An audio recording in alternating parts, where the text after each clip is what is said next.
Hey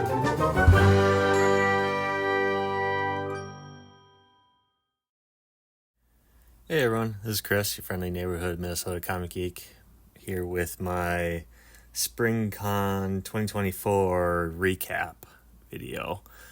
Before I get started, I would ask that if you enjoy this type of comic book related content, please give the video a thumbs up, hit the notification bell, and subscribe to the channel so that you don't miss any future videos.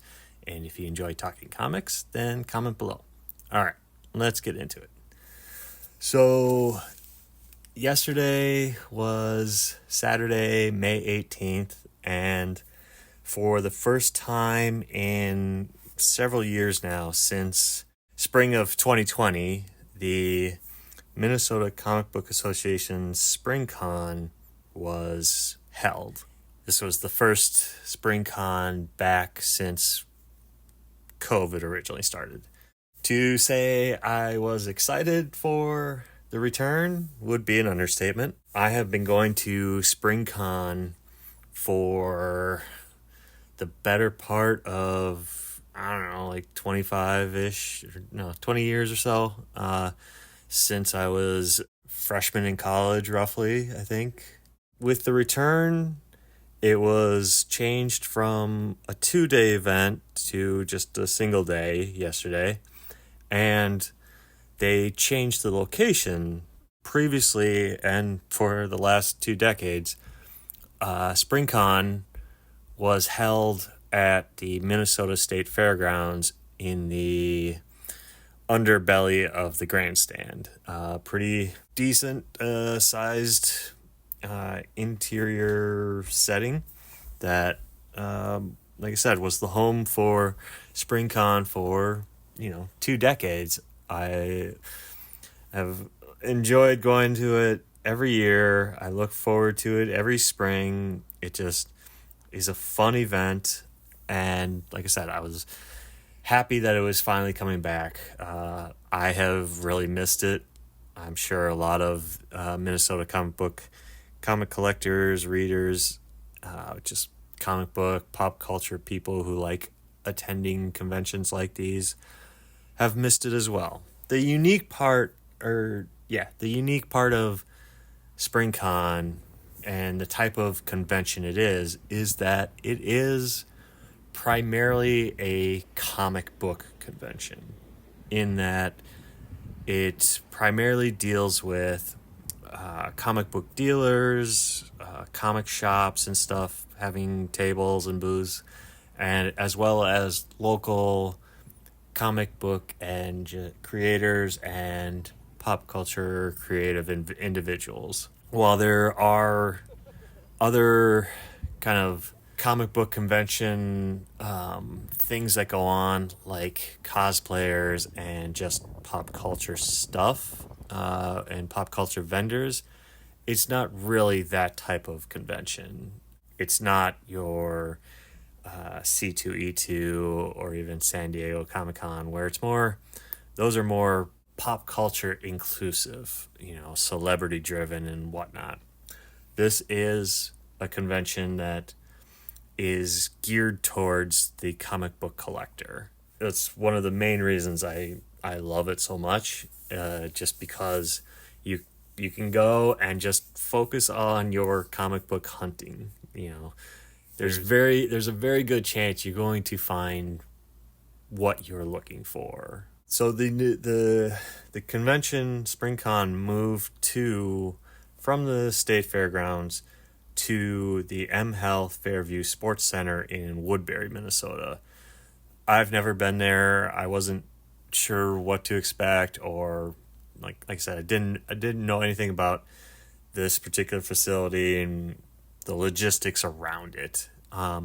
So when I got there was an immediate problem in that the location of this facility doesn't really have residential streets around it. It's pretty isolated in like a business style like land area.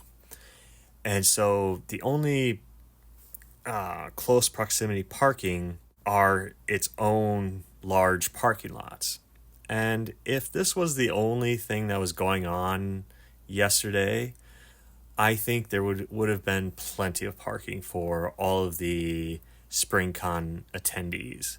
When I got there, realized that wasn't the case.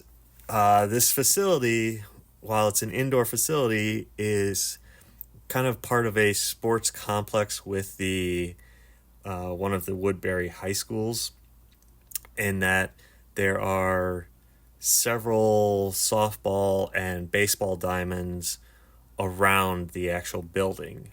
And so happens, yesterday morning, there was a Little League baseball tournament going on. And so there are hundreds of parents there watching their children play baseball. And those parents have to park somewhere. And so when I got there at 10 a.m., like right around 10 a.m. when the convention was set to open, and there was literally no parking available. Every single spot had been taken. I drove around the park, up and down the rows of the parking lot for about 20 minutes before I had to drive out and go park in the high school parking lot, which was maybe like 3 blocks away. So that was fun. I was in a pretty foul mood having to do that, and just the ridiculousness of the start there. But, all's well that ends well. I got parked and got my backpack and gear ready, walked over to the convention, and immediately got in because there was no line because it was like 20 minutes after they opened, so didn't have to wait in line. Got in and immediately just kind of took it in. I was just kind of impressed with the amount of space in there, and that was kind of the huge difference between the state fairgrounds and this facility, was just how much space there was. You could probably park three cars side by side down each row that you walk down. At the state fairgrounds, it's smaller, so it's more cramped, and on the first day of the convention, Springcon's in past, it's pretty packed in there. So definitely did not have that feeling at all yesterday when I was walking around and looking through bins and stuff. So that was a nice change of pace.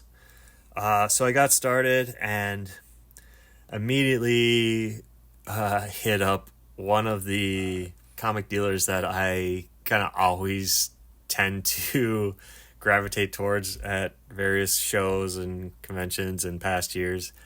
And this guy always has just a huge selection of dollar bin books. So I immediately start looking through them. And then I run into the second problem of the day, and that is, in my morning prep, I completely forgot my comic book list, the list of comics that I need for my collection and various title runs and whatnot. I forgot it at home. I am old school, and I like to have a printout paper copy of my comic list that I'm searching for. I don't like using my phone. It's much easier just to have a piece of paper set out and look as you're digging. Well, I forgot that at home, so I was flying blind all day long, or all morning long, digging through bins. So I had to be very, I was very much more selective, we'll say, about when I'm digging through the dollar bins, to really pull books that I knew for sure I didn't have already. It also sucks because I had made some notes on my list about certain books I was gonna try and target to look for in kind of the more expensive bins, and so didn't have that. So I kind of skipped a lot of the higher priced bins, the $5 and up bins. Like I skipped those. Just I didn't want to potentially spend that money on a duplicate or whatever. So that was the start of my day. But after that, things went pretty smoothly. Got around to just about every comic dealer and just kind of looked through their bins.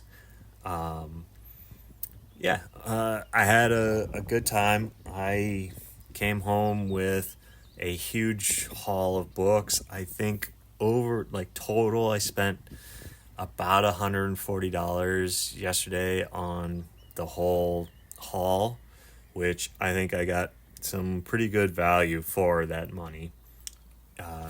So, what I'm going to do now is I'm going to split the kind of haul video of what I ended up coming home with into two videos.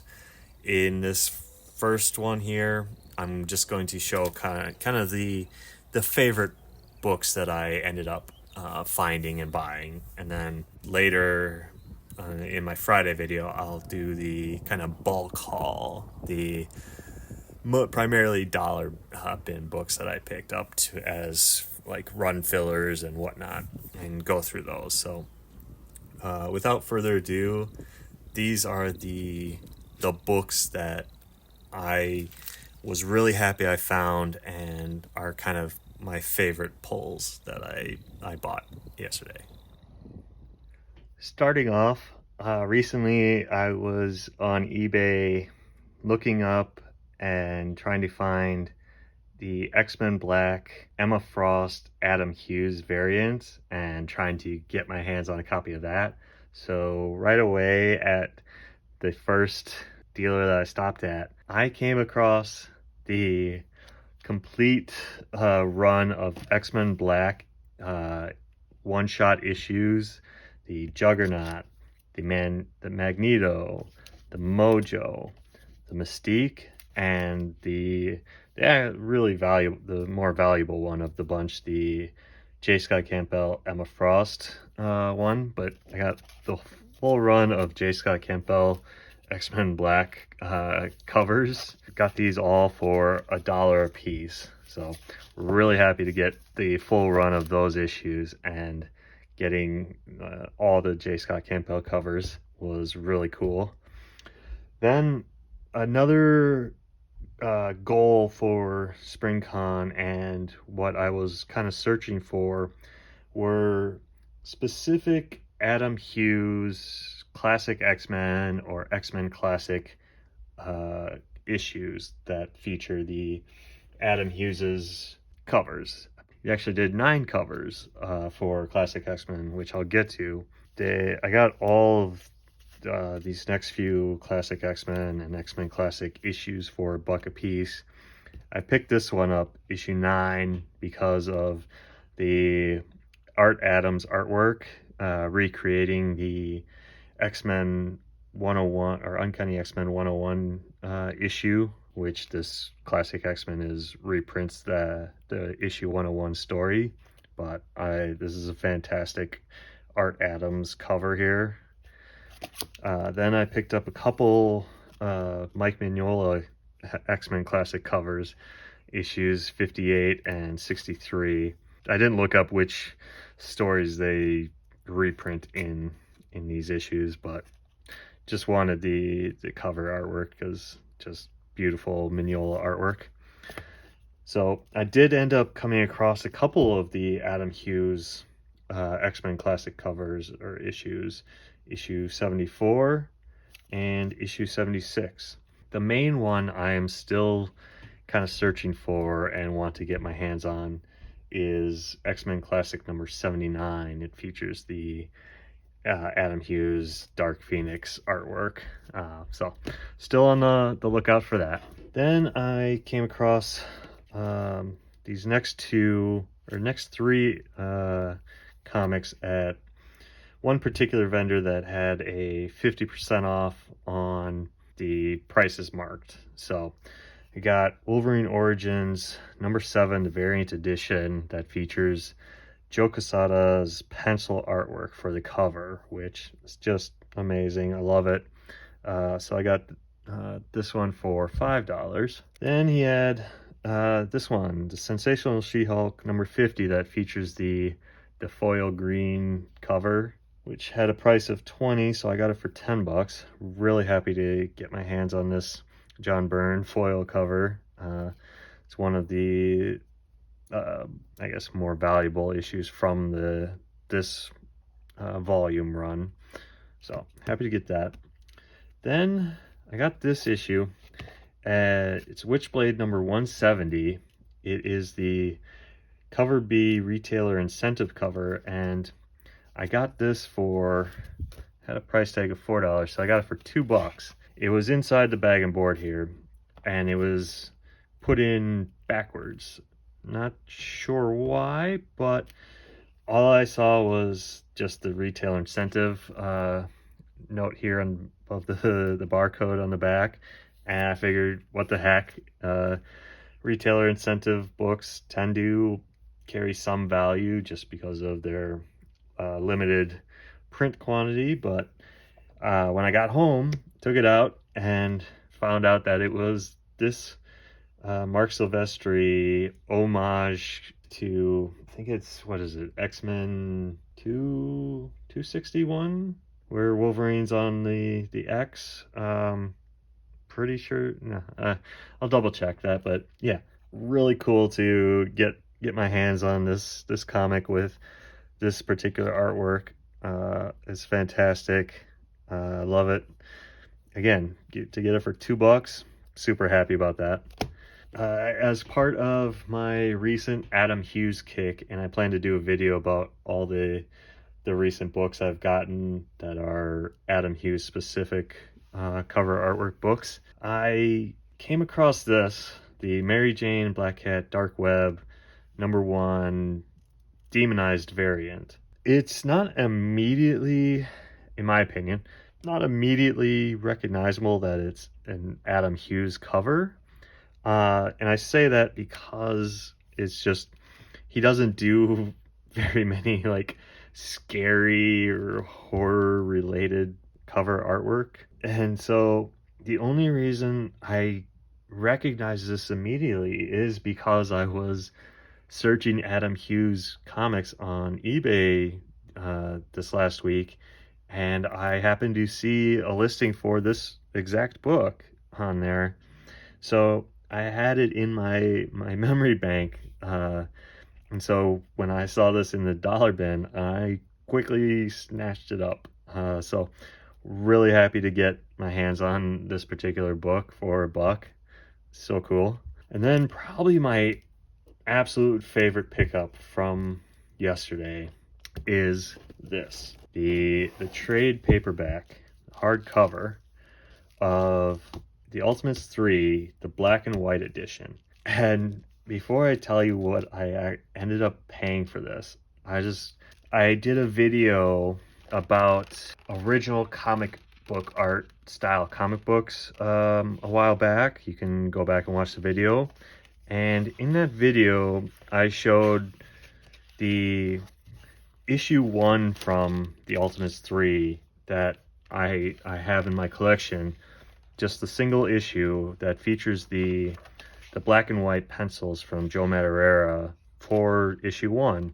I'm pretty sure that's the only standalone single issue black and white version that Marvel put out. I don't believe they put out all the other issues, the other 4 issues from the miniseries. When I saw this, I quickly picked it up, looked through it quickly, saw that it was the black and white pencils for all 5 issues of the Ultimates 3 miniseries.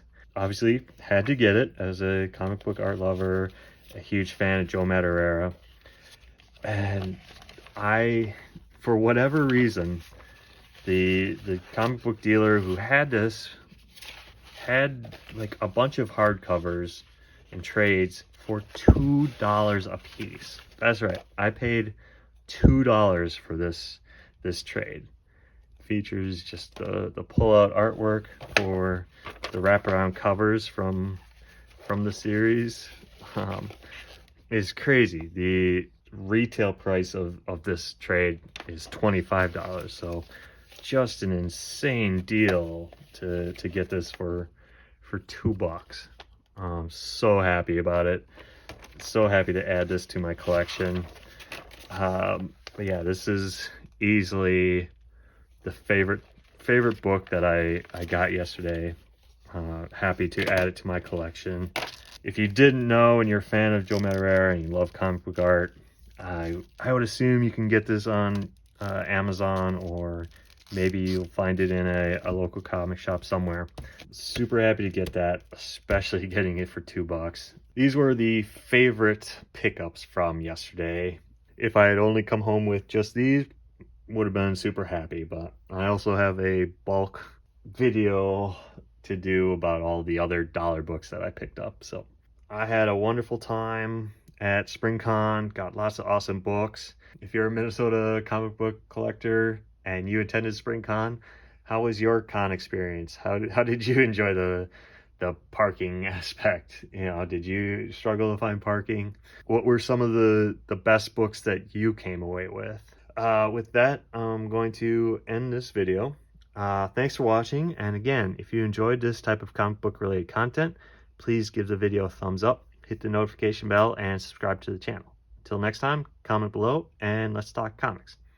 Bye.